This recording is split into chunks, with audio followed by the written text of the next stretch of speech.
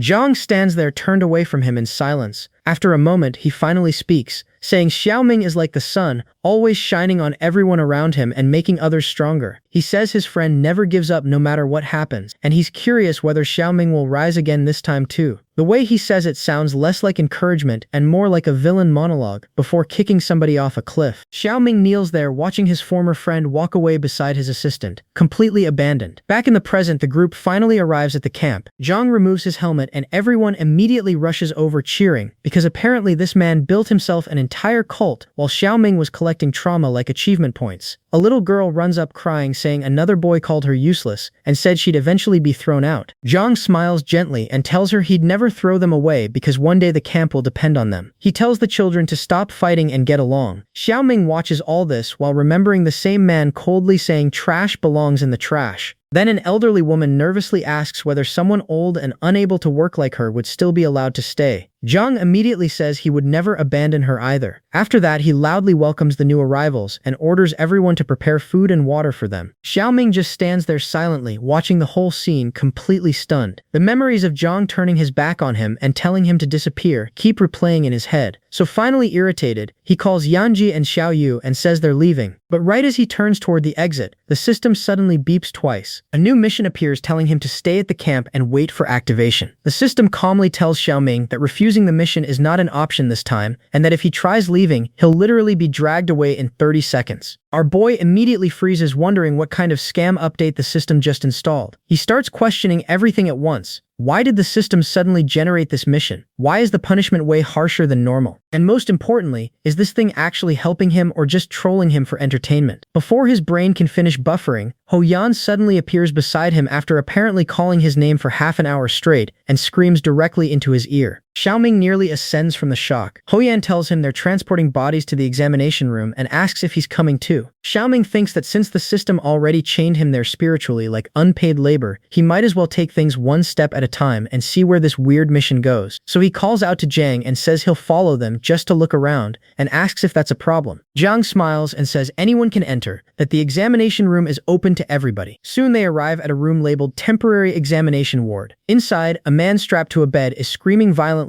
while struggling against restraints like the Apocalypse finally downloaded Phase 3 DLC. One of the women says something's wrong with his condition and he's probably entering the third mutation phase. Professor Kim immediately says to double the dosage and tells the assistant to inject the stabilizer first because they might trigger a stress reaction otherwise. While preparing the syringes, he asks her to ready the patient records. Then suddenly, the infected man snaps one of the restraints holding him down. Jiang looks completely shocked, asking how the hell he broke free. The doctor barely even has time to react before Xiaoming is already between them and the infected guy, pinning the man to the ground instantly. Turning back calmly, our boy asks if the doctor is alright. The secretary is stunned because Xiaoming moved before anybody else even noticed the patient had escaped. Then Xiaoming asks whether the man can still be saved. The woman explains that theoretically patients can still be cured up to 1 hour after reaching the third mutation stage. Xiaoming immediately tells them to hurry up. Finally, the injection is administered, and slowly the screaming starts fading. The infected man calms down after the medication enters his body. Xiaoming stares in disbelief, asking if it actually worked. Hoyan gets excited, saying it's real because even the man's skin color is returning to normal. For the first time in a long while, Xiaoming stands there silently thinking humanity might actually have a chance to survive this mess. He also starts wondering if this is why the system forced him to stay there. Later outside the room, Professor Kim thanks Xiaoming sincerely and admits he probably would have died if our boy hadn't reacted so quickly. Xiaoming smiles awkwardly, saying it was nothing, while admitting he still has no idea who this professor actually is.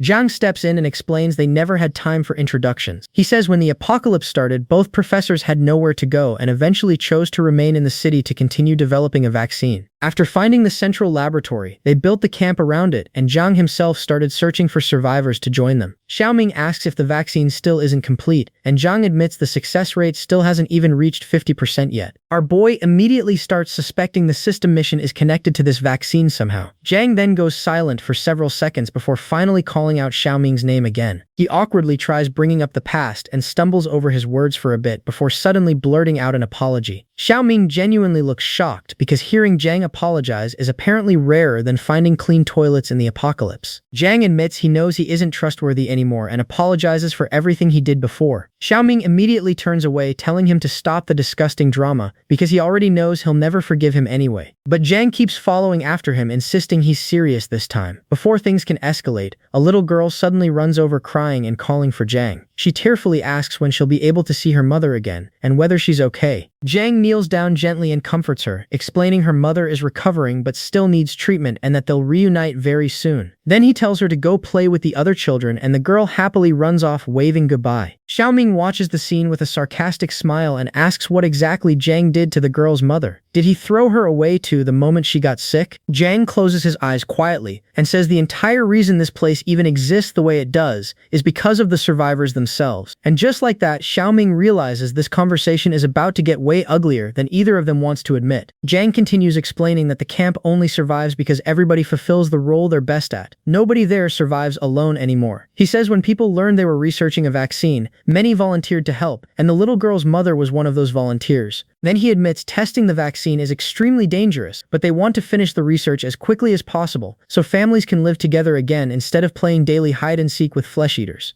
Jiang says that while researching the vaccine, he finally started understanding Xiaoming properly. He realized how narrow-minded he used to be, and that the people living in the camp taught him something important. The only reason humanity survives another day is because people help each other. Before the apocalypse, all he cared about was power and money, exactly like his father. But after the world collapsed, he realized all of that meant absolutely nothing. Then suddenly, full of anger toward himself, he shouts that his past self was a complete idiot. Xiaoming just watches him with the expression of a man listening to a motivational TED Talk from the same guy who ruined his life. Jiang says he isn't apologizing because he expects forgiveness. He genuinely regrets what he did. Xiaoming immediately asks what exactly he wants from him. Jiang desperately says that's not what this is about, but our boy cuts him off and tells him to stop acting already and just explain his real objective. Finally, Jiang admits the truth. Professor Kim used to work at the CDC, The entire building is overrun with zombies, and despite multiple attempts, nobody has managed to retrieve the research data stored inside. Then Zhang bows his head and straight up begs for Xiaoming's help. He says humanity can only survive if they complete the vaccine, and he wants to end this nightmare once and for all. Xiaoming still doesn't trust him and says he sounds fake as hell. Zhang insists he's serious and even offers to kneel if necessary, but Xiaoming stops him. Then Zhang extends his hands and says that ever since they started working together, they've always managed to accomplish impossible things. Xiaoming quietly thinks that for all his flaws, Zhang is at least right about one thing. If humanity keeps living the way it is now, the world is doomed anyway. Even if civilization never fully returns, maybe the vaccine can at least give people peaceful lives again someday. He also starts thinking this might be the actual reason the system forced him to stay there. Plus, he's curious about the zombie control experiments too. After thinking for a few more seconds, Xiaoming finally agrees to help. Zhang instantly gets excited and moves in like he's about to hug him after years of emotional suffering, but Xiaoming immediately tells him not to come any closer. He stares him dead in the eyes and says this changes absolutely nothing between them. He still hasn't forgiven him and definitely isn't interested in becoming friends again. He's only helping because of the vaccine. Zhang quietly says he understands and thanks him again anyway. Sometime later, people begin preparing to move out, and the system updates the mission objective: recover the virus research data. The next morning, under a clear blue sky, zombies suddenly start flying through the air. A strange hairless creature with a giant open mouth moves rapidly among them while pinning one zombie to the ground and throwing several others aside effortlessly. Xiaoming watches from a distance, asking what those dog-looking zombie monsters even are. Zhang explains those creatures are actually the first successful stage of their research. According to Professor Kim, they possess a certain level of intelligence and can understand simple commands. During experimentation, chips were implanted into their brains so that any attempt to attack humans or disobey orders triggers electric shocks. Basically, zombie shock collars. Peak apocalypse science. Zhang warns that the mission ahead is extremely dangerous and asks why Xiaoming didn't leave the two girls back at camp to rest. Our boy casually answers that they're his employees and their combat ability is better than most humans anyway. Hoyan suddenly jumps into the conversation, saying the girls are basically war machines at this point. Zhang then laughs, saying Xiaoming's somehow been surviving Hoyan's non-stop talking since before the apocalypse started. Even he starts thinking the kid might secretly be useful despite sounding like a walking radio. Eventually, the group finally arrives at the Center for Disease Control. Professor Kim explains the research data they need is located on the 4th floor in the research department. Unfortunately, they have no idea how many zombies are still inside. Another person asks whether the professor at least made them a proper map before coming. Zhang says he did, but the CDC is massive and the map alone won't save them once things go bad. Xiaoming notices the entire staircase area is packed wall to wall with zombies. One wrong move and everybody there is becoming lunch combo number 3. Looking around, he's surprised to see Zhang's people carrying binoculars like they came prepared for a military operation instead of a suicide mission. The group starts discussing the safest route toward the 4th floor research lab. After finally deciding on a strategy, Zhang quietly says it's time to move. As they advance deeper into the CDC, Xiaoming points out something he noticed ever since arriving in the old city. The zombies here look different from the ones in the new city. Passing some corpses on the floor, he says their skin color is strange. Hoyan adds that there are also way more mutant zombies here. Zhang explains that according to Professor Kim, zombies are less like undead monsters and more like an evolving species. Every day they keep developing new variations, and researchers have divided them into 2 main categories: evolved zombies and fusion zombies. Evolved types strengthen their original biology and prefer hunting living prey directly. Fusion types are the nightmare fuel ones that merge with other organisms and mutate into random shapes and sizes while eating literally anything they can grab. Zhang explains the dog-human protection zombies they created are fusion types. Normally, it takes around 5 people to kill a single evolved zombie, while fusion types vary wildly and can require anywhere from 1 to 10 people depending on the mutation. Still, Zhang says evolved zombies are more dangerous because they're smarter. But regardless of type, every zombie still shares the same weaknesses: UV light and the brain. Eventually, the group reaches the 3rd floor. Zhang stops with his pistol raised and quietly says the instructions end there. He slowly opens the door and instantly everybody sees the problem. The room beyond is absolutely flooded with zombies. Xiaoming immediately whispers for everybody to stay quiet and move slowly unless they want the world's worst group photo. While walking carefully through the sea of zombies, Xiaoming realizes there are too many for him to protect everybody if things go wrong. One of the men nervously thinks that if he survives this, he's transferring straight to logistics because combat missions are garbage. He even imagines bragging to Xiao Wu later, so maybe she'll finally admire him. Unfortunately, this man's survival instincts are powered entirely by romance anime logic, because while daydreaming, the tip of his weapon scrapes loudly against the wall. Every zombie instantly turns toward him. Xiaoming immediately yells that they're screwed and tells everyone to run. Ho Yan quickly says they can lure the zombies toward the research lab on the opposite side, because there's an emergency staircase there. Xiaoming immediately throws an alarm clock to Yanji and tells her to drag the zombies to the right hallway while the rest head for the 4th floor. The system casually reports that Yanji apparently enjoys this kind of dangerous work. Of course she does. She activates the alarm clock and the ringing immediately draws the entire horde toward her. While Seo and Ho Yan run, they yell that they'll see her upstairs. Yanji sprints off alone, carrying a screaming alarm clock through a zombie horde like the apocalypse's angriest delivery driver. Eventually, the rest of the group reaches the 4th floor and slams the door shut behind them. Ho Yan says they can't hold out long like this. Then Xiaoming asks Zhang what's the next move is. Zhang says Xiaoming and Ho Yan should head to the research room at the end of the department and retrieve the files. Xiaoming smirks and asks if Zhang really trusts them that much. Zhang smiles back and says that's how he shows sincerity now. After a few quiet seconds, Xiaoming simply tells Ho Yan to move out. The kid jumps slightly in surprise before following him, and Xiaoming tells Xiao Yu to stand guard near the door while he searches. Walking through endless files and cabinets, Xiaoming casually asks how Ho Yan's leg is doing. The boy says it's nothing serious. Then Xiaoming suddenly asks what Ho Yan thinks about Zhang. The kid asks why he's asking that out of nowhere. Xiaoming says Zhang seems pretty trustworthy now, and admits running a camp that size isn't easy. Ho Yan immediately says there's definitely something wrong with Zhang because he feels like a version of Xiaoming from the past. Xiaoming instantly gets offended and yells at him not to compare him to that guy. Ho Yan basically commits emotional friendly fire and doesn't even realize it. Xiaoming quickly changes the subject and tells him to focus on finding the documents because they don't know how much time they have left. Soon both of them are flipping through folders at full speed until they suddenly speak at the exact same time saying they found what they needed. Back outside, Zhang's group waits nervously at the door. Then Ho Yan comes running back excitedly shouting that they found the research data. Zhang smiles saying he honestly didn't expect things to go this smoothly. Xiaoming lifts the backpack full of files and says they managed to recover everything. Zhang looks genuinely shocked because he thought most of the research would already be destroyed. Zhang grabs one of the recovered books and immediately asks if they're absolutely sure these are the correct files. Xiaoming hands him another folder and says the serial numbers match perfectly.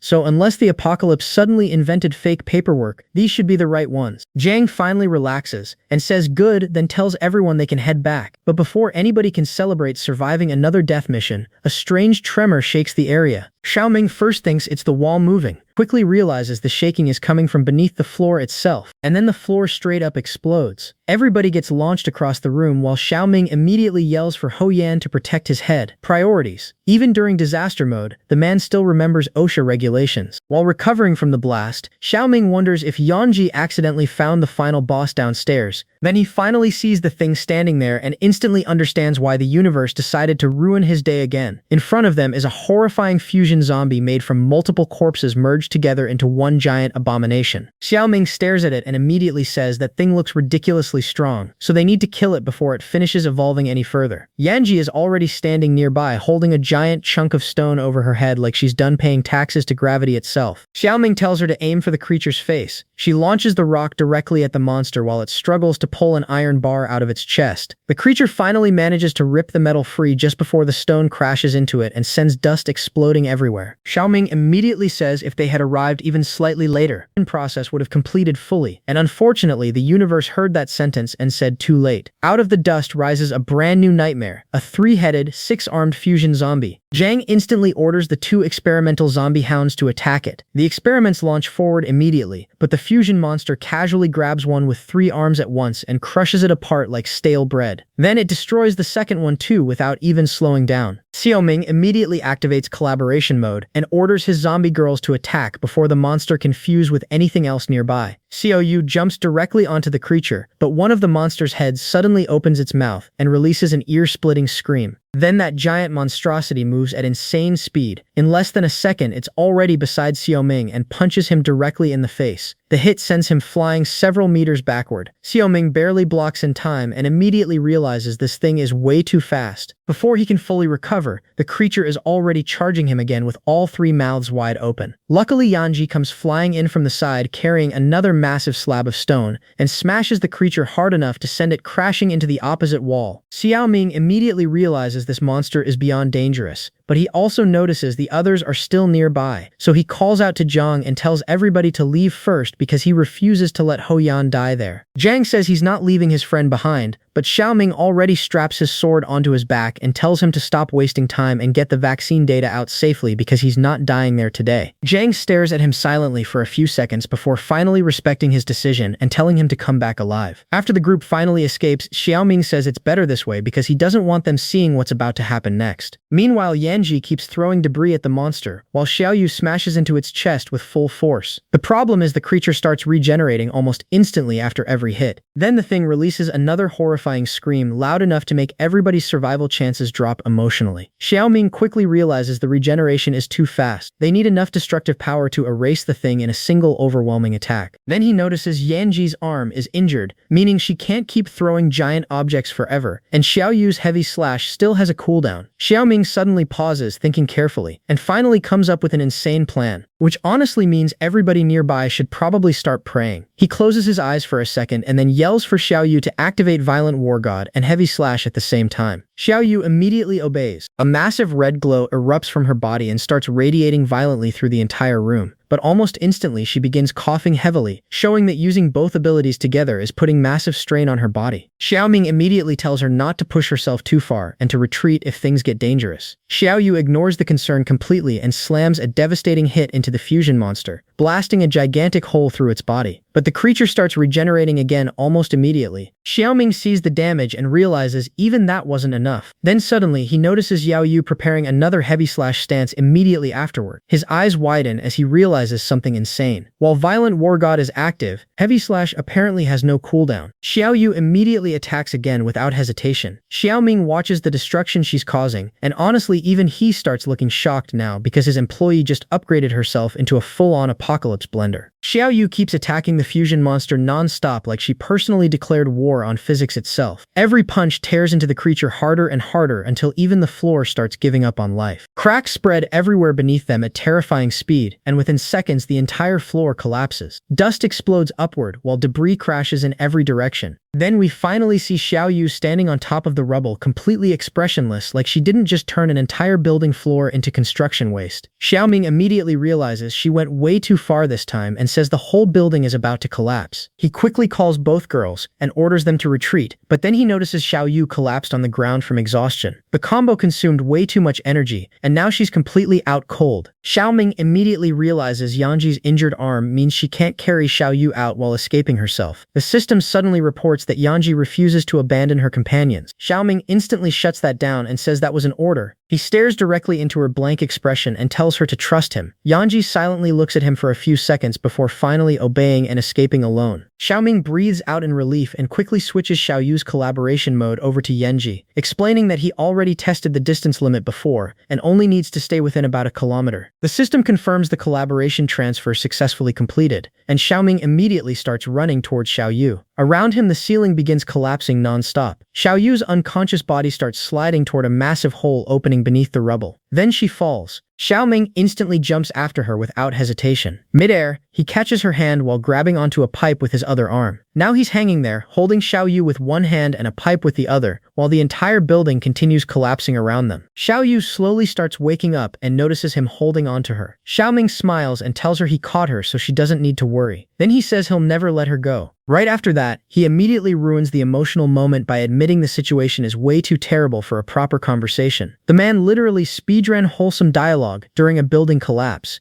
Then he lets go of the pipe entirely, grabs Xiaoyu into his arms, and both of them crash down into the rubble below. Dust explodes everywhere as Xiaoming immediately gets back up and starts running at insane speed while carrying her. He tears through the collapsing stairways and destroyed hallways, while the ceiling keeps crashing down behind them. Xiaoming locks onto the exit ahead and says they're almost there. The outside light gets closer and closer, until suddenly everything goes black. Then he wakes up in bed completely covered in bandages, and immediately complains about how painful it is waking up like that. Hoyan is is sitting near the bed and tells him it's already been 2 days since Jiang found him carrying Xiao Yu out of the collapsing CDC building. Xiaoming immediately asks about Xiao Yu and Yanji. Hoyan says both girls are fine and currently outside. Then we see children happily playing around the zombie girls like this apocalypse somehow turned into daycare simulator for 5 minutes. Xiaoming instantly panics internally and asks whether the doctors examined them because if anyone discovered they were zombies, everything would explode politically faster than that building did. Hoyan just smiles and says not to worry because he never allowed the doctors near them. According to him, Xiaoming himself looked way closer to death anyway. Then Hoyan says since Xiaoming already has enough energy to start worrying again, he's probably fine now and leaves to help around the camp. Before leaving, he tells Xiaoming there's no need for thanks between them. After the door closes, Xiaoming finally relaxes, knowing the girls' identities are still safe and their injuries aren't serious. Then naturally, he opens the system window because this man treats life-threatening trauma like checking unread emails. He reviews all the rewards and mission updates until the system informs him that Xiao Yu's loyalty has now reached 99%. Because of that, he earned a memory fragment reward during the next roulette spin. Xiaoming immediately accepts the roulette spin and realizes this must be the system's way of showing him what happens when an employee's loyalty nearly maxes out. Then he touches the memory fragment and a bright light erupts around him. Suddenly a voice starts explaining that all that's needed is internet access. Then images appear showing augmented reality, virtual reality, and 3D systems combining together into a completely immersive virtual world. The voice explains it's more than just an app now and that this technology will create a new path not only for games but for countless future applications. Xiaoming stands silently in front of a door while listening to the presentation, and just from the atmosphere alone, he already realizes this memory fragment is about to drag him into another part of the past he probably won't enjoy seeing. Xiaoming slowly opens the door and hears his past self speaking inside the auditorium. The other him says that even though the project carries massive risks, it's still worth pursuing because the company already poured everything into developing it. The entire auditorium listens carefully while he continues explaining that they have to be honest with everybody from the start. Salaries will only be minimum wage for now, but compensation will come through company shares, and anyone joining the project will receive a large amount of stock. Xiaoming stares upward completely stunned while hearing himself talk like that. His old self smiles confidently and says he hopes everyone can trust him so they can work together to make the company succeed. A bunch of people immediately start cheering, saying they want to join the project. Past Xiaoming starts tearing up from excitement and thanks everybody, promising he won't disappoint any of his employees. Meanwhile, current Xiaoming suddenly realizes something terrifying. If this is Xiao Yu's memory fragment, then she must have been there watching all of this happen from the beginning. Then he finally spots her standing quietly among the crowd, smiling while looking at the old version of him. Xiaoming immediately wonders why he himself has zero memory of her from back then. The memory shifts again, and now they're inside a packed office filled with exhausted employees working non-stop. Xiaoming finally notices Xiao Yu sitting among the staff and remembers she was one of the new administrative hires. Back then, he was so buried under work, he barely even noticed half the people around him. Truly peak startup CEO behavior.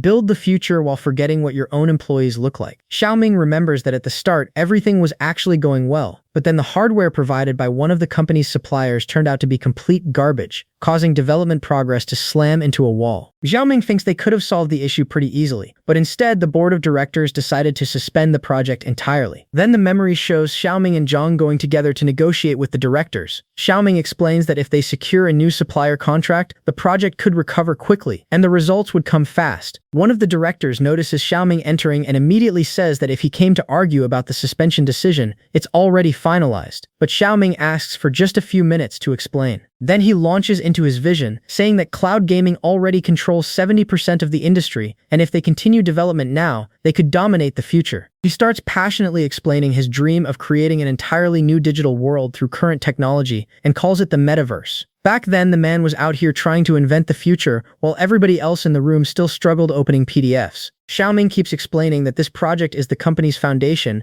and if they solve the supplier issue ahead of them, the future will be massive. One of the directors then turns toward Zhang and asks whether he agrees with Xiaoming's position. Xiaoming looks toward his friend expecting support. The two exchange a glance. Then, after a few silent seconds, Zhang says no. He calmly says he agrees with suspending the project because otherwise the company risks even greater losses. Xiaoming immediately freezes in shock and asks what the hell he's saying. Zhang then says he underestimated how serious the company's condition truly was and blames himself for trusting Xiaoming too much. Then he bows before the board and apologizes, saying he caused huge financial losses for everyone involved. One of the directors coldly responds that if that's true, then Jang already knows what needs to happen next. At that moment, the eyes of the old hopeful Xiaoming slowly become the same cold eyes he has now. Then everything completely falls apart. Employees start leaving one after another. A woman screams that it's all Xiaoming's fault because she trusted him without reviewing the project, risks herself, and now she's unemployed. Another guy yells that someone used 80% of the project budget through a corrupt supplier deal. Xiaoming desperately tries to explain that it wasn't like that, but nobody listens anymore. Somebody calls him a scammer. Another employee says he wasted all his time working there and now doesn't even have money for food. People keep walking past him, calling him a terrible person, while Xiaoming just stands there completely cornered by the collapse of everything he built. Then, of course, Jang suddenly appears like the world's fakest motivational speaker and tells everybody he tried his best to convince the directors to save Xiaoming but failed. However, he happily announces that the company itself is still safe. Then he tells the employees they can all return to their original positions if they want. Immediately, everybody starts praising him like he's some corporate saint descended from heaven itself. People celebrate how trustworthy and amazing Jang is, while Xiaoming just stands there watching his entire life get buried alive in front of him. And in the middle of all that chaos, Xiao Yu quietly removes her company badge, leaves it on the floor, and walks away without saying a single word. The memory fragment finally ends and Xiaoming returns to reality, trembling with rage. Sitting there silently, he starts questioning himself. Was everything actually his fault? Was he the one who recklessly pushed the project too far? Was he the reason the company collapsed after investing everything into that dream? And the worst part is, even after seeing all of it again, he still can't fully tell where the betrayal ended and where his own mistakes began. Cao keeps questioning everything after leaving the memory fragment. He wonders if there really was no future for the project at all, if maybe Jang truly pushed him out just to save the company and himself, and worst of all, whether calling him trash was actually justified. Then the system casually decides to kick the man while he's already mentally folded and announces a brand new mission. Go to the company and apologize to his former employees. Xiaoming immediately covers his face and starts crying quietly, thinking that maybe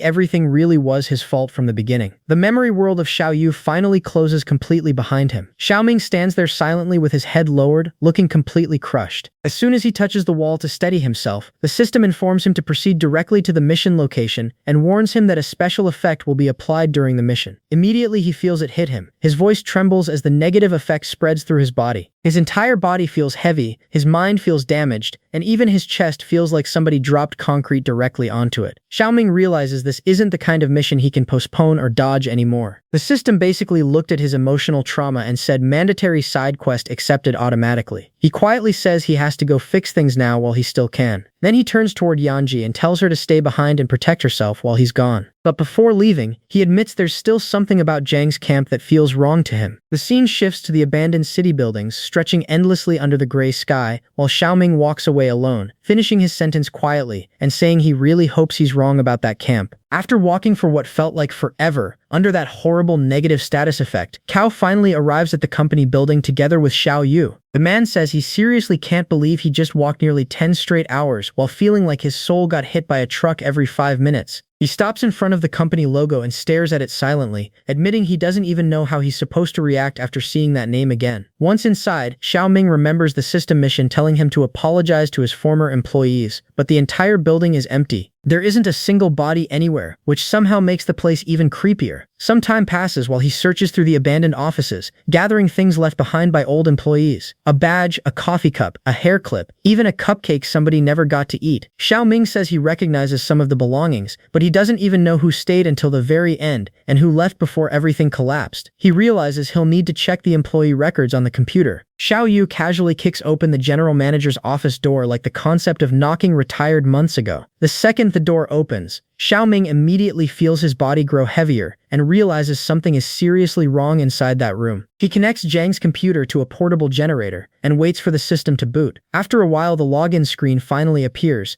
asking for a password. Xiaoming immediately laughs and says he literally designed the entire company system himself. So if Jang seriously thought a few layers of encryption could stop him, then congratulations to that man for being dumb professionally. He quickly breaks through the security and starts searching the employee records. At first, he's focused on checking who got laid off after he disappeared, but then he notices several suspicious files hidden deep inside the system. One folder catches his attention immediately because it contains files about Jang's parents. Xiaoming gets confused because Jang always claimed he hated his father. Curious, he starts decrypting everything. Then the truth finally starts spilling out piece by piece. Market research reports. Employee termination plans. Risk assessments completely different from what he remembered. Files tied to the corrupt supplier that destroyed the project. Records of equipment purchases and cancellation fees. And then Xiaoming discovers the legal representative connected to that supplier is the exact same person as Jang's secretary. At that moment, everything clicks together. Xiaoming realizes the supply collapse that destroyed the project wasn't an accident at all. Jang orchestrated the entire thing from the beginning. Even the company shares handed out to employees weren't really for their benefit. It was all part of a trap built specifically to destroy Xiaoming while making Jang look like the savior afterward. Xiaoming finally understands that the truth he saw before inside the memory fragment was only half of the story. The entire thing had been built on top of lies from the start. He realizes this is probably the real reason the system forced him to come here. Xiaoming collapses to his knees under the weight of the revelation. Feeling sick, he leans against the wall and tells Xiao Yu to bring him the tablet once the video extraction finishes, because he needs to see everything now. Then he slowly walks toward the office doorway with an awful feeling growing in his chest. Looking outside, he sees a horrifying shapeless mass formed from piles of merged corpses covered in employee badges. Xiaoming freezes completely. He grabs his head as countless memories flood his mind. Employees asking why this was happening to them. People who trusted him getting dragged into disaster because Jang used all of them just to destroy one man. Xiaoming starts screaming that none of it had anything to do with them. Tears pour down his face while he begs for forgiveness from the people who got caught in the middle of everything. Then Xiao Yu walks over and hands him the tablet. A video begins playing. Somebody asks if the device still works. Then a woman introduces herself as Li's runner and says the team had things they wanted to tell Xiaoming, but they couldn't reach him after he disappeared, so they had to rely on manager Jang to deliver the recording. One employee immediately says there's only one thing he wants to tell him: stop being careless already. Another guy complains he never expected Xiaoming to get fired that fast, and says he couldn't even find him afterward to punch him personally. Another employee says she heard he was begging for loans at the bank and tells him her aunt works there and might be able to help, but she immediately adds that doesn't mean they forgave him. One after another, the employees keep speaking through the video, telling him to start over and pay everybody back properly this time. They say he can't give up yet. Many of them still haven't forgiven him, but they still want him to stand up again. Xiaoming listens with trembling hands and quietly says he knows they haven't forgiven him. Then he places his hand gently on Xiao Yu's head and says that before earning their forgiveness, he absolutely refuses to die there. Finally, he leans back against the wall with a small smile and tells Xiao Yu to stay behind because he's going to handle Hellface alone. Still smiling after everything he learned, Kao opens the door and calmly says he'll finish this real quick. The system immediately reports that collaboration mode for Violent War God has been activated. Standing in front of him is that disgusting mass of fused employee corpses,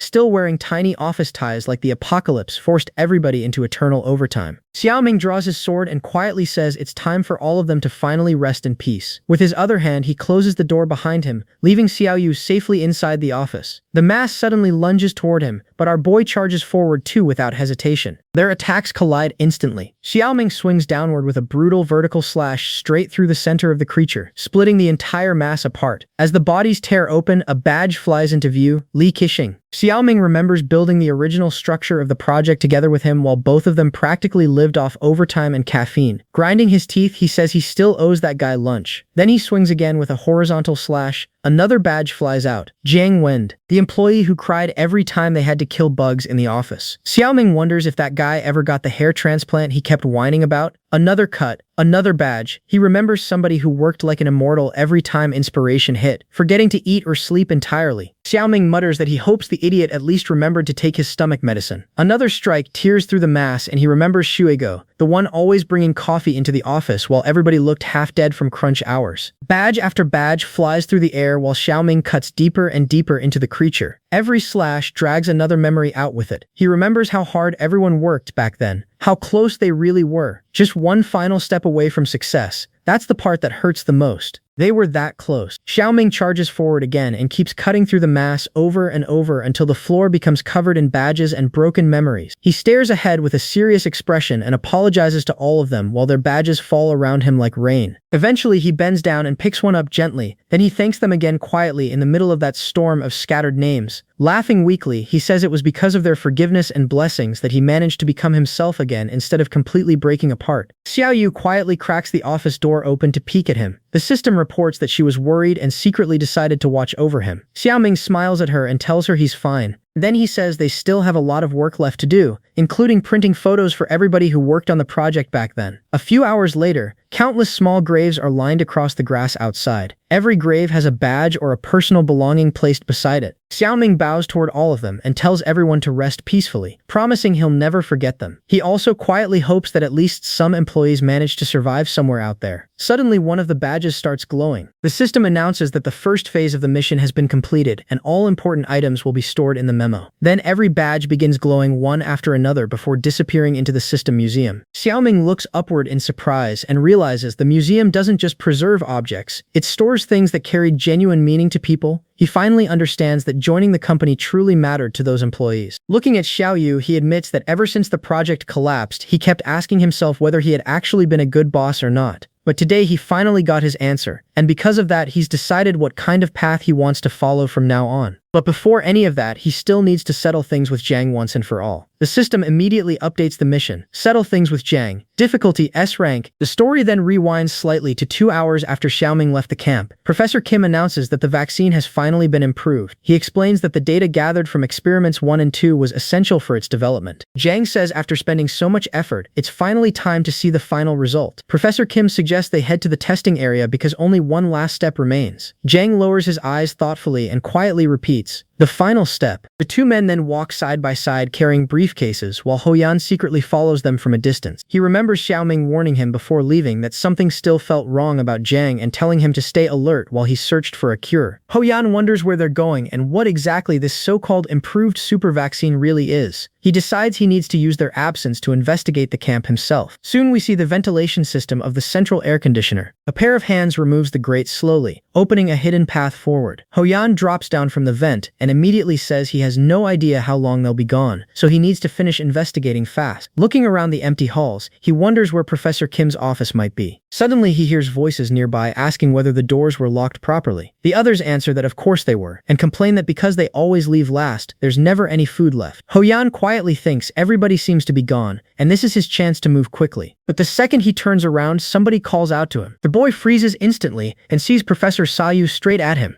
She asks what he's doing there. "Yeah, little bro got caught sneaking around like a raccoon inside Area 51. The moment she starts speaking again, Hoyan rushes forward and clamps a hand over her mouth before she can yell. He raises his knife and apologizes, saying she shouldn't have gotten in his way. Then he drives the blade downward toward her chest. But Professor Xiaoyu reacts fast and blocks the knife with her hand instead. Hoyan notices immediately that his strike got stopped and pulls the blade back. Instead of screaming, Professor Sayu asks where he wants to go, and says she'll lead him there as long as he doesn't send her to the afterlife today. Hoyan smiles slightly and says she really wants to live, huh? He thought she was the type who didn't fear death anymore. Professor Sayu answers that she still has some important things she needs to do. She can't die yet. The two stare at each other silently for a moment before Hoyan sighs, points the knife at her again, and tells her to lead the way. As they move through the office, Professor Kim asks what exactly he's searching for. She says she already checked the computers and shelves herself, and there's nothing there besides research materials. Her injured hand is now wrapped in bandages, while Hoyan calmly replies that he's not searching for anything specific. He just wants to investigate everything. Professor Sayu tells him she understands why he is suspicious, but insists the vaccine was developed carefully and improved through all their work. She says there's nothing strange about it. Hoyan suddenly asks what happened to Kana's mother, remembering the little girl crying and asking when her mom would come back. Professor Sayu visibly freezes from the question. Lowering her eyes sadly, she explains that some of the later volunteers suffered immune rejection and died during testing, including the girl's mother. She says everything happened too fast and the woman died before she could save her. Because the child couldn't handle the truth, Professor Kim personally helped arrange the funeral. She says the world is already broken enough already, so why would she lie about something like that? Hoyan quietly stares at her and says that unlike the others, she actually looks suspicious. He points out that she owns stacks of books about viruses, diseases, and anatomy. Then while staring at the shelf, something suddenly clicks in his head. He asks why one particular book is sitting among all the medical volumes. Opening it, a hidden chip drops onto the floor. Hoyan picks it up and smiles, saying so that's where they hid it. He even compliments Professor Kim for doing a good job hiding it. Yeah, this kid stopped acting like a middle schooler 10 chapters ago. Hoyan then tells her he is borrowing the computer. Soon, a hidden video starts playing. Somebody screams for a ventilator while another person desperately tells someone else to hold on. Hoyan realizes it's footage from the experiments involving Kana's mother and immediately asks why recordings like this needed to be hidden. Professor Seiyu insists again that there's nothing strange about it, but Hoyan just smiles and asks whether she really believes ordinary medical recordings need secret storage chips hidden inside fake books. Then he tells her to keep watching. The footage suddenly changes. A voice announces that the third combat experiment is beginning. We then see Kana's mother already zombified, clenching her teeth while zombies are released around her. She prepares to fight them. Professor Seiyu stared the screen in horror and asks what she is looking at. Hoyan immediately asks how the woman supposedly died and got buried if she later turned into a zombie in combat trials. Professor Kim keeps denying it, clearly shaken and confused herself. Hoyan continues pushing harder, asking why there were combat experiments at all if everything was truly for humanity's future. He asks whether she really expects him to trust them after seeing this footage. Professor Seiyu can't even answer anymore. She just stands there frozen, staring at the screen. Then another file opens automatically, while she shakily asks why these recordings were hidden in the first place. Memories start flooding back into her head. She remembers people sacrificing themselves, believing the experimental data would become humanity's final hope. She remembers a man surrounded by zombies handing her research results, while telling her to run, because this was their last chance. Then she remembers an old man calmly saying that at his age he's already useless anyway, so contributing to science and humanity's future is enough for him. At that point, the tears start pouring down her face completely. Then the memory of the little girl's mother suddenly hits her again. The woman smiling softly while saying she trusted her completely. That single memory finally breaks Professor Seiyu mentally. She can't hold herself together anymore and starts crying uncontrollably as the truth finally crashes down on her. She realizes the experiments were never truly about saving humanity. They were building weapons using desperate people as material the entire time. Another memory immediately follows. Professor Kim calmly telling her not to worry about the little girl's mother because he would personally handle the funeral and bury her somewhere nice. The woman slams her fist against the desk and curses loudly, saying they deceived her this entire time. Hoyan just stands there stunned because even he didn't expect the doctor to completely snap like this. She keeps talking through tears, saying that every single time she reported something suspicious, Professor Kim and Jeong would react strangely and keep her away from critically ill patients. Now she finally understands why. After taking a deep breath to calm herself, she suddenly starts typing furiously on the keyboard. Hoyan asks what she's doing. The woman grabs a hair tie with her mouth while saying that if they really want to turn all those sacrifices into biological weapons, then she'll destroy everything herself. She ties her hair into a ponytail, like every dangerous anime character 5 seconds before ruining somebody's entire life. Hoyan quickly asks whether she shouldn't at least make a backup first because the vaccine still isn't complete, but she calmly replies that she already saved all the important data earlier. Then she confidently taps her own head and says everything else she needs is already stored up there. Hoyan smiles slightly and tells her she's not his hostage anymore. The woman smiles back and says they're accomplices now. She explains the plan quickly. Hoyan burns all the physical files while she wipes the digital records completely. The boy agrees immediately. Suddenly, voices echo outside the office. Somebody says it's strange the door won't open and asks who's inside. Hoyan freezes and realizes they already came back. Desperate rattling starts hitting the doorknob while Jang's voice says somebody must be inside and orders Professor Kim to break the door down. The woman urgently tells Hoyan to hold the door because all she needs now is to execute the deletion command. Once that happens, it'll all be over. Hoyan braces himself against the entrance and yells for her to hurry because he can't hold them back much longer. Then boom, the door explodes open with a loud crash and Hoyan gets thrown backward onto the floor. Jang and Professor Kim immediately spot him. Professor Kim stares at the woman in disbelief and demands to know what she's doing in his office. She calmly answers that she's doing what should have been done a long time ago. Then she presses delete. The computer immediately announces that the deletion sequence has started. Nearby vaccine vials begin bubbling violently while the storage systems activate. Hoyan, still lying on the floor, smiles weakly and says she made it in time. Professor Kim completely loses it the second he sees years of work being erased in front of him. He screams in desperation and rushes toward her, asking whether she even understands what those recordings were for. The woman shouts back that she absolutely understands now, and that's exactly why she's deleting them. Professor Kim keeps screaming that the files are necessary for humanity's future, but she slams into him and yells that no, they are not humanity's future. The man starts ranting that humans are weak and will never survive otherwise. Then he grabs a chair and raises it above his head, screaming that she destroyed everything and deserves to die alongside the deleted files. But right before he can swing, a syringe suddenly gets stabbed into his neck. Everybody freezes. Standing behind him is Jong with that same cold, calculating stare like bro rehearses villain speeches in the mirror every morning. Jong calmly finishes injecting the substance while Professor Kim slowly turns his head in horror. Smiling slightly, Jang asks whether there wasn't any vaccine left over. Then he pulls the needle out. Professor Kim starts screaming at him, asking if he even understands what he just injected. Jang calmly explains that the super vaccine developed from personal combat data was too valuable to waste, so instead he'll preserve it using Professor Kim's own body. Yeah, this dude officially stopped pretending to be human 3 monologues ago. Professor Kim starts trembling violently while cursing him in shock. Hoyan then asks why Jang would even create something like that in the first place. Jang answers casually that it's obvious. He needed his own army because he's only human and humans can't survive alone anymore. Hoyan says he's underestimating himself, but Jang just smiles and says some things never change no matter whether it's the old world or the apocalypse. The future always belongs to whoever survives. He keeps talking while everybody else just stares at him. He says the strong have always fed on the weak since the beginning of time. Only the methods changed. The weak exist to become nutrients for the strong to dominate the world. That has always been reality. Then he admits his goal has always been exactly the same: to win. Whether that meant using Xiaoming and his talent back then or climbing over mountains of corpses now, it never mattered to him. Professor Sayu stared at Jung in disbelief and asks if from the very first moment they met, he had already planned to alter the virus for his own purposes. Jang calmly answers yes, and says that thanks to Professor Kim's cooperation, his plans finally became reality. Ho Yan immediately says the volunteers were nothing but stepping stones, just like Xiaoming's former employees. Jang looks at him and casually asks why he shouldn't use the nutrients he cultivated himself. Ho Yan smiles back and says if that's the case, then Jiang shouldn't complain when the nutrients decide to rebel. Suddenly, he tosses something from his hand. A small grenade rolls across the floor. Jiang immediately realizes what it is and shouts, "Smoke grenade," while closing his eyes. Annoyed, he mutters that this is exactly why he never liked Ho Yan, because the kid is way too clever. But before he can react further, a hand suddenly grabs onto his foot. Looking down, he sees Professor Kim clutching him tightly while saying he will never forgive him. Jiang stares at him coldly, pulls out a pistol, and calmly tells him to stop resisting already and hurry up and become a zombie. Then he shoots him. Right after pulling the trigger, Jiang says Professor Kim once claimed he would risk everything in the name of science and admits he truly believed in the man's talent from the bottom of his heart. Meanwhile, Professor Kim lies on the floor grinding his teeth in agony while his body begins mutating rapidly. Smiling slightly, Jiang says that after today humanity will remember Professor Kim forever. Then he says from this point onward, the performance belongs to him now. Professor Kim curses through the pain while his body twists violently. He realizes he's about to die there, and if he's going down, then everybody else is getting dragged down with him. Outside the room, terrifying screams echo through the halls. Ho Yan and the woman run through the building. As they rush outside, Ho Yan asks what they should do now. The woman immediately says they need to warn everyone at the camp because soon Professor Kim is going to become a hellface. One of the survivors runs over asking what happened in the lab and what exactly they did in there. Ho Yan tells him to gather every weapon they have immediately. The guy just stares confused, asking why they suddenly need weapons and why Jiang would supposedly send everybody to heaven early today. The woman desperately says there's no time to explain and begs him to trust her because they need to escape right now. Meanwhile, Ho Yang quietly thinks that if the man keeps hesitating any longer, he'll just kill him himself. Then suddenly something launches high into the sky. A second later, it crashes back down with insane force that shakes the entire ground. Ho Yan freezes and recognizes the creature instantly. The hellface has already formed from Professor Kim. Panic immediately spreads through the camp the second everybody sees it. One survivor pulls out a pistol, yelling why they're just standing around instead of shooting the monster already. Then everybody starts opening fire together. The hellface lets out a horrifying scream before charging straight toward the survivors. People begin screaming everywhere. Some yell for ultraviolet lights while others just scream to run for their lives. Ho Yan immediately tells the woman they need to hide because if they stay there any longer, they're dead. But she suddenly tells him to wait because she might actually know a way to send Professor Kim straight to meet God personally. Ho Yan looks shocked and asks what she means by that. Then bam! A colorful baseball bat covered in nails slams into the ground. Yeah, all right. Somebody just entered the battlefield with Apocalypse Harley Quinn energy. We immediately see Yanji remembering Xiaoming telling her to trust him because he'd return soon. She also remembers him warning her to protect herself while he was away because he didn't want her getting defeated. Then the next second, Yanji stands there silently in front of the hellface holding that nail-covered bat in one hand while the entire camp watches. Yanji tightens her grip and prepares to strike the hellface head-on. The monster just stands there staring at her with that dead expressionless look. Then boom! a massive crash erupts as rocks and debris explode everywhere. Survivors start screaming for everybody to run as fast as possible while chunks of stone fly through the air. A little boy runs through the chaos crying and begging the others not to leave him behind, but while he's running, giant rocks start crashing down directly toward him. Professor Sayu immediately notices and leaps onto the child without hesitation, shielding him from the falling debris. The little boy recognizes him instantly. Professor Sayu quickly asks if the kid can run,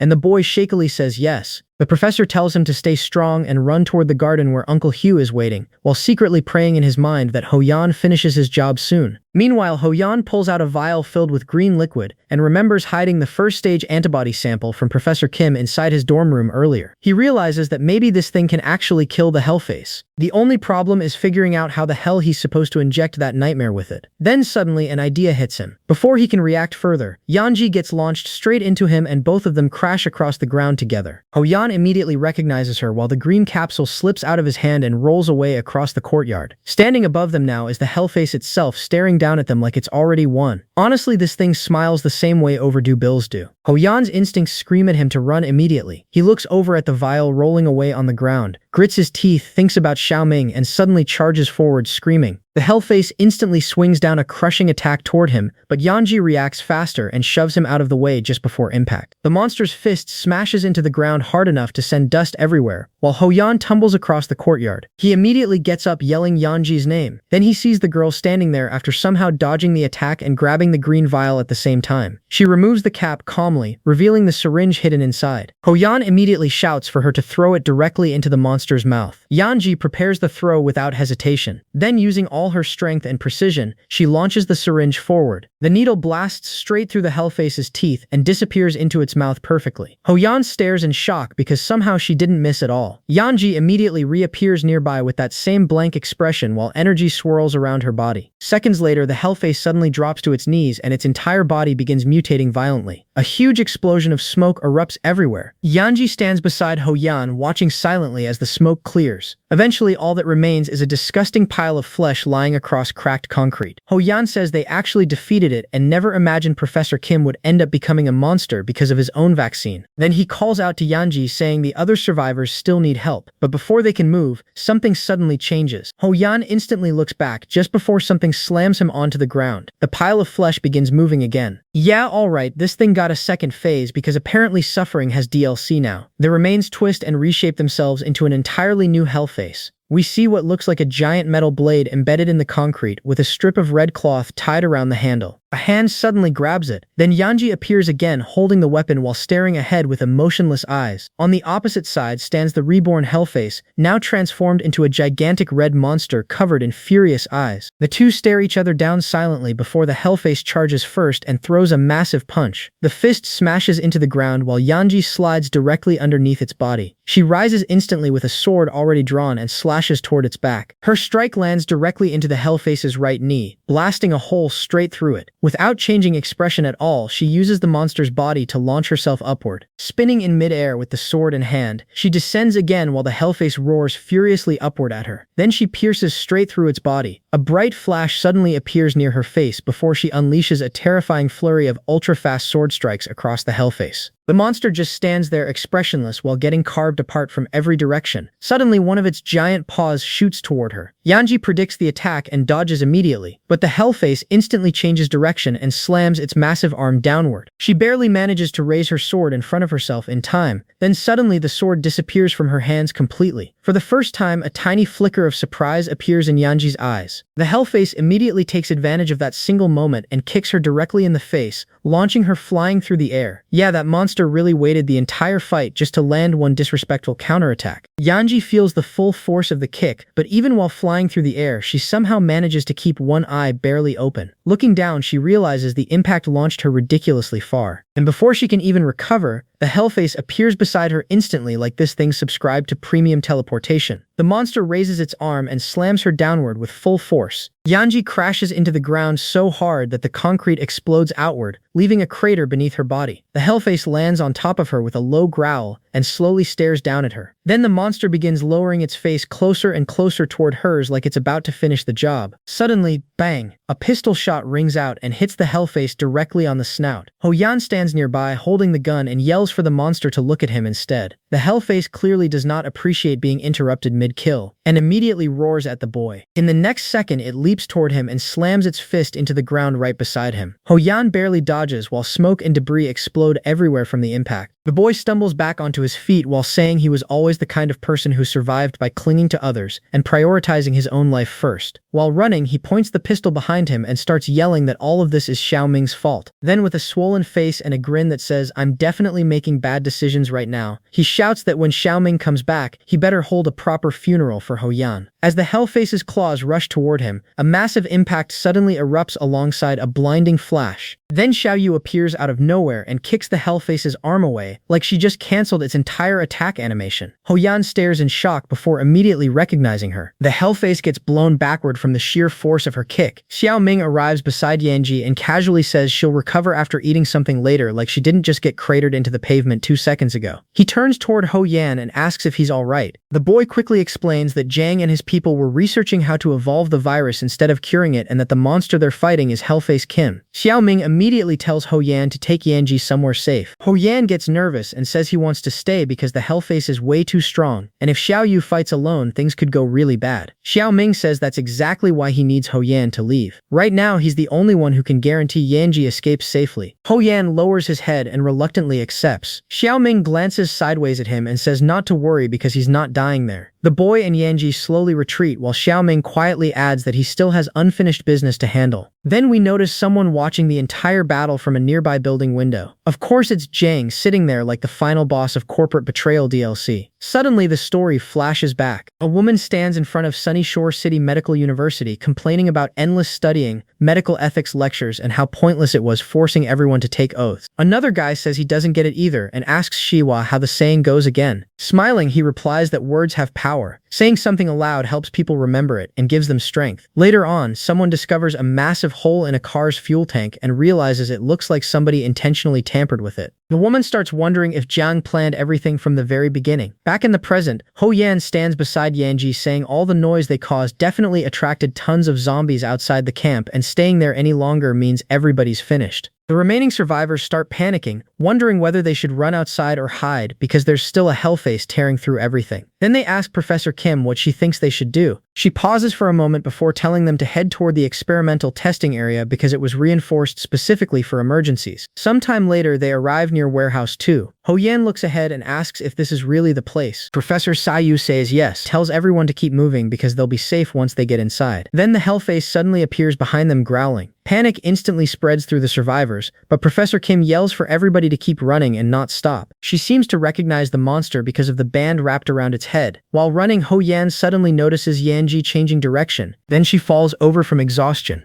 Ho-Yan immediately rushes over to support her and tells her not to push herself too hard. But secretly, he's thinking that if the Hellface reaches the crowd, every single person there is getting dragged straight into the apocalypse refund policy. Professor Sayu watches the chaos unfold and realizes they only need 3 more seconds to reach the entrance. Just 3. She thinks about the vaccine research starting from 0 again and how she's the only person left who truly understands all that data. If she dies now, everything dies with her. She suddenly reaches out and grabs the clothes of a survivor running past her. The woman looks confused, asking what's happening, but Professor Sayu shoves her towards the door, screams for everyone to keep running. Then without hesitation, she turns and runs directly toward the Hellface herself. Ho-Yan instantly realizes what she's doing and desperately screams her name. Professor Sayu charges forward with her eyes shut tight and teeth clenched. While running, she remembers all the seniors who placed their hopes on her. She thinks about how she disappointed every single one of them. But then she realizes something. Every one of those people made the exact same choice she's making now. She remembers her graduation ceremony and the oath she took back then. From that moment onward, she always valued human life above everything else. The Hellface opens its mouth, preparing to tear straight through her. Then suddenly the scene shifts. A white dove appears, flying through the dust with its wings spread wide. Then another, and another. Soon countless doves rise together into the sky until they completely disappear beyond the clouds. Meanwhile, from above, Zhang casually claps his hands like this man really turned the apocalypse into theater club. He says human courage in the final moments is truly incredible. Then he looks to the side and asks if the other person agrees. From behind a pillar, someone answers yes. Xiao Ming slowly walks out from the shadows, cracking his neck while sarcastically greeting his friend. And finally, after everything, the two stand face to face. The tension between them gets ridiculously heavy. Xiao Ming narrows his eyes and slowly adjusts his stance, moving his fingers with precise motions while the atmosphere becomes so tense even the air feels offended. Then suddenly he loses patience and launches himself straight at Zhang with a brutal attack. Zhang reacts instantly, pulling out a gun and aiming directly at Xiao Ming. But our boy notices it immediately and dodges perfectly, as bullets smash into the concrete. Xiao Ming keeps zigzagging forward while Zhang misses shot after shot. Zhang grits his teeth and swings the gun sideways, but Xiao Ming is faster. He smacks the weapon out of Zhang's hand and the shot flies uselessly into the air. At the same time, Xiao Ming pulls back his other fist and drives a full punch directly into Zhang's face. Zhang clearly didn't expect the hit to land that hard. He tries to regain balance and counter with a kick, but Xiao Ming doesn't even let him breathe before smashing another punch into him. Xiao Ming grabs him by the shirt and finally asks the question that's been eating him alive this entire time. Why did he do all this? Zhang calmly says there were many reasons, and in the end, none of them matter. Xiao Ming asks if he really thinks trampling over people's lives and dignity means nothing. Zhang responds with a wicked smile, saying he never cared about other people in the first place. And honestly, Corporate Griffith over here finally decided to stop pretending. Xiao Ming's eyes fill with fury. He says that's fine because now he finally understands everything he needed to know about him. He throws Zhang to the ground, pulls out his sword, and tells him to remember to be a better person in the next life. Then he raises the blade and says goodbye. No emotion left in his eyes, no mercy, nothing. He swings the sword down. Zhang barely manages to react, only able to shut one eye before the blade comes crashing toward him. Then everything cuts to darkness. Lightning flashes, rain pours down, and we return to the battle outside where the giant Hellface and Xiao Yu are still fighting like the final budget of the manhwa got unlocked. The giant Hellface slams its enormous fist against Xiao Yu's smaller one. The impact explodes outward, while rain crashes around them. The Hellface launches another devastating attack, and Xiao Yu blocks it, but the force throws her backward into the ground. Then the monster leaps into the air with its flaming fist, prepared for a killing blow. It slams its punch into the ground and triggers a gigantic explosion that shakes the entire area. But when the smoke clears, Xiao Yu is standing right in the center of it, completely unharmed. The Hellface roars in pure frustration after seeing Xiao Yu survive the explosion without a scratch. Rain pours down while the monster completely loses its patience. Now it's Xiao Yu's turn. She calmly gathers energy into her fist and takes a deadly stance. Then she drives the punch directly into the Hellface's stomach. The energy detonates through the creature's entire body and bursts straight out its back like the monster just got hit with an eviction notice from reality itself. Xiao Yu stands there silently in the rain with her usual blank expression while the Hellface drops to its knees, trembling violently, struggling to remain upright after taking that monstrous hit. Ahead of the creature, several unconscious survivors lie scattered across the ground like the apocalypse forgot to clean up after itself. The Hellface narrows its eyes and stares furiously towards someone in front of it. Xiao Yu immediately leaps forward and lands between the monster and the survivors, shielding them with her body without hesitation. Then she charges again, preparing another direct attack against the wounded giant. But just as she moves in, she notices something dangerous flying toward her at insane speed. Then suddenly everything goes silent. A massive crash erupts and dust covers the battlefield. Back on the other side, we return to Zhang and Xiao Ming. Zhang grips the sword and calls out to his former friend, saying Xiao Ming couldn't beat him before and shouldn't even dream about doing it now. Then the psychopath casually snaps the tip of Xiao Ming's sword with his bare hands like he's breaking breadsticks at dinner. With a cold stare, he warns Xiao Ming not to take his eyes off him for even a second. Dust starts rising everywhere, and Xiao Ming quickly jumps backward. Then he notices a syringe nearby with a needle attached to it, completely empty. Zhang confirms that yes, this was the final result of his research. Meanwhile, Xiao Yu is shown retreating while recovering from the hit she received. Zhang calmly says that in a world like this, survival belongs only to predators who continue evolving forever. Then we briefly flash back to Xiao Ming and Ho Yan talking earlier. Xiao Ming explains they're a team. He's the boss, the two zombie girls are his assistants, and together they survive by sharing resources and completing missions. He tells Ho Yan that after everything ends, he has a bigger goal in mind, something important he wants to build. Then he asks if Ho Yan wants to join them. Ho Yan stands there stunned before slightly smiling and saying of course he'll help. Back to the fight, Zhang lands a brutal punch directly into Xiao Ming's chest and sends him flying backwards several meters. Zhang says Xiao Ming always lets emotions control him and that if Xiao Ming had killed him earlier, maybe he wouldn't have gotten the chance to inject the vaccine into himself. Xiao Ming slowly gets back up and says killing Zhang in one hit would honestly be too merciful for someone like him. Zhang smirks and says Xiao Ming may have just wasted the last opportunity of his life. Xiao Ming replies he doesn't think so. Zhang calls him stubborn and charges forward again. This time Xiaoming grabs a metal rod and rushes him head-on. Their clash sends dust exploding between the buildings. Nearby, Ho Yan grips a shining gun while sweating nervously. He says he grabbed the weapon to help Xiaoming, but never imagined things would become this insane. Zhang really turned himself into a mutant. Ho Yan watches Xiaoming being pushed completely into defense and realizes the gun probably won't even kill Zhang. At best, it might buy them a little time, but he only has one shot. If he misses, it's over. The boy lines up the shot with trembling hands while cold sweat runs down his face. Zhang smiles confidently and stretches his hand towards Xiaoming, saying this is the end for him. Then he grabs Xiaoming by the head and smashes him directly into the wall. Xiaoming feels the horrifying strength of his mutated former friend. At that exact moment, Ho Yan finally sees his opening and pulls the trigger. But the second he fires, Zhang looks directly at him. Ho Yan instantly panics, realizing his position has been exposed. The bullet tears through the air at incredible speed. It hits. Ho Yan immediately says he got him. He throws the gun away and starts running because he knows there's no point hiding anymore. Then he glances back. Xiaoming is lying on the ground. Zhang is gone, completely vanished. Ho Yan freezes in confusion, wondering where he disappeared to. Then suddenly, something pierces straight through his torso. The boy stares downward in complete shock. Zhang appears directly in front of him, asking if he was looking for him. Then with total calmness, he says a bullet obviously wasn't enough to drag him down. Ho Yan stares in absolute shock after seeing the hole torn through his body. Rage immediately replaces the fear. The boy reaches into his back pocket, pulls out a grenade, and yanks the pin with trembling hands. Furious, he screams that if this is how it ends, then they're both going to hell together. But before he can do anything else, his arm suddenly goes flying through the air. Ho Yan freezes in confusion, staring at his own severed limb like his brain genuinely cannot process what just happened. Zhang stands there calmly with a serious expression while seconds later the grenade explodes nearby. Xiaoming, still collapsed on his knees, screams Ho Yan's name. Meanwhile, Zhang casually pulls his pointed tail out from Ho Yan's torso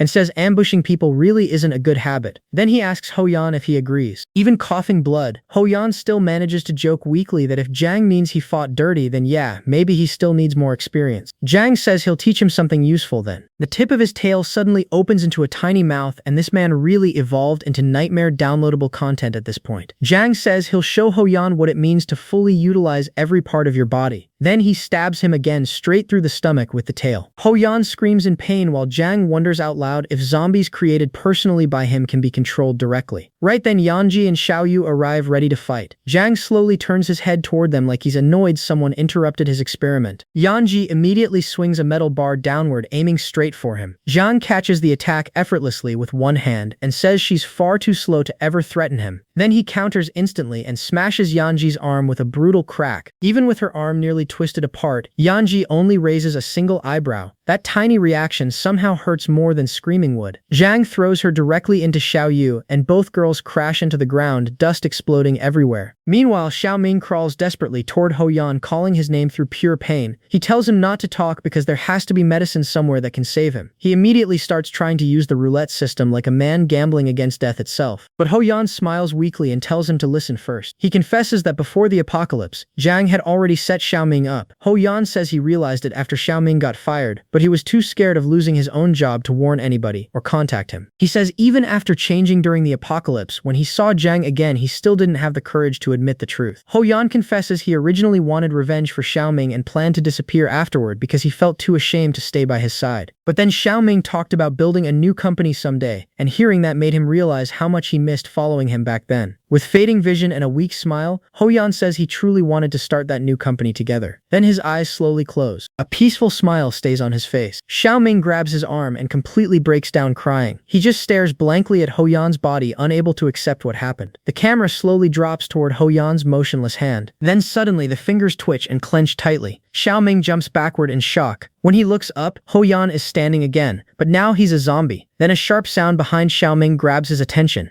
Zhang orders zombie Ho Yan to kill Xiaoming immediately. Xiaoming completely loses control and starts screaming curses at Zhang. Zombie Ho Yan charges straight at him, swinging wildly. Xiaoming keeps dodging every attack while clearly struggling emotionally. Because imagine getting combo attacked by your dead friend 5 seconds after his emotional speech. Zhang smirks and mocks him, asking what's wrong. Why can't he fight back? Xiaoming grimaces while Zhang says that expression is exactly what he wanted to see. Then he keeps taunting him, saying if Xiaoming refuses to defeat Ho Yan, then Ho Yan will end up killing him instead. After retreating over and over, Xiaoming suddenly trips on a stone and falls backward. Zombie Ho Yan lunges forward with his mouth wide open, ready to bite him. Xiaoming closes his eyes, Suddenly something explodes out from a pile of supplies at insane speed. Xiao Yu appears at the exact last second and grabs zombie Ho Yan by the face, stopping the bite completely. Zhang looks at her coldly and calls her an obstacle. Then he raises 2 fingers to his mouth and whistles. A massive crash suddenly lands behind him with terrifying force, like the next nightmare just clocked into work. A gigantic hellface, shaped like some nightmare mutant bear, crashes down behind Zhang the moment he gives the order to eliminate Xiao Yu. The thing immediately leaps toward her. Xiao Yu grabs a U-shaped chunk of metal and uses it like an improvised weapon, pinning zombie Ho Yan against the wall by the neck before turning toward the new threat. The bear-like hellface appears behind her almost instantly. Xiao Yu spins around ready to fight, but before the monster can strike, Xiao Ming suddenly flies in from the side and slashes across the hellface's giant hands. He screams that he already lost Ho Yan and refuses to lose Xiao Yu too. The bear immediately retaliates with his massive paw and smashes Xiaoming away like the poor guy just got hit by a speeding truck sponsored by trauma. Xiaoming bounces across the ground several times before crashing into a wall hard enough to leave a crater behind him. He slumps there, barely able to breathe, and quietly says he can't move anymore. Then suddenly another body smashes through the wall beside him. It's Xiao Yu, thrown there as well and heavily injured now. Zhang stands nearby with his arms crossed, looking way too pleased with himself. He tells Xiaoming to look carefully at his precious assistants. They're broken like dolls now. Smiling, he mocks him, asking if employees weren't supposed to be the most important thing in the world to him. He asks if Xiaoming regrets letting emotions control him and regrets not killing Zhang earlier. Then he says that's exactly why Xiaoming lost from the very beginning. Xiaoming ignores him and desperately calls out to Xiao Yu, telling her to grab Yanji and run away. The system immediately announces that Xiao Yu refused the command. Xiaoming begs her not to throw her life away and tells her to just escape. Again, the system says the command has been rejected. Xiaoming tells her that she always wanted a family, and if she survives, she can always find another one someday. When she still doesn't move, he starts yelling at her to go because she can still live if she leaves his side. Then suddenly Xiao Yu speaks for the very first time. Just one word. No. Xiaoming freezes completely because this is the first time he's ever heard her voice. She repeats it again. No. Then she slowly takes a fighting stance and says another sentence. Boss, don't give up. A bright light suddenly flashes in front of Xiaoming's eyes. The scene changes. He finds himself standing outside the apartment building where he used to live. Then someone behind him says they finally found him. Xiaoming turns and sees Xiao Yu smiling brightly while saying she finally found her boss Xiaoming. She starts nervously rehearsing what she wants to say to him because she's worried he probably won't even remember her since she was only an intern. The girl starts practicing ridiculous conversations in her head like she's fighting the final boss of social anxiety. Xiaoming actually starts laughing while watching her mentally short-circuit herself over greetings. Xiao Yu closes her eyes, takes a deep breath, and finally decides she'll just say she heard her boss wasn't doing well and came to visit him, hoping it might cheer him up. She says that ever since running away from home, she's never known if she made the right choice or where she truly belonged. But she still hopes Xiaoming can smile again